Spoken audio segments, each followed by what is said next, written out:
বর্তমান সরকার কোস্টগার্ডের সার্বিক উন্নয়নে দৃঢ় প্রতিজ্ঞাবদ্ধ বলে জানিয়েছেন স্বরাষ্ট্রমন্ত্রী সালাউদ্দিন আহমেদ।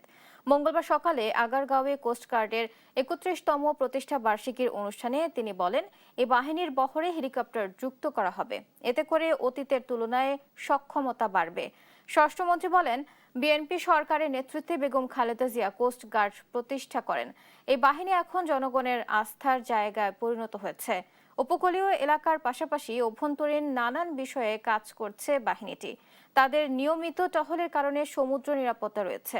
এর আগে বাহিনীটির মহাপরিচালক বলেন, কোস্টগার্ড সর্বমহলে গ্রহণযোগ্যতা পেয়েছে, তবে জনবল ঘাটতি রয়েছে বলে জানান তিনি।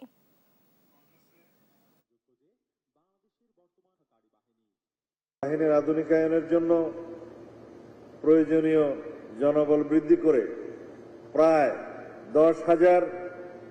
10,000-এ উন্নীত করার পরিকল্পনা গ্রহণ করা হয়েছে। পর্যাপ্ত জনবলের ঘাটতি পূরণ করা গেলে এদেশের নদী ও সমুদ্র উপকূলবর্তী আইন শৃঙ্খলা রক্ষা, মাদক নিয়ন্ত্রণ সহ দেশের সামুদ্রিক অর্থনীতি রক্ষায় কোস্টগার্ড আরও অনেক বেশি ভূমিকা পালন করতে সক্ষম হবে বলে আমি বিশ্বাস করি।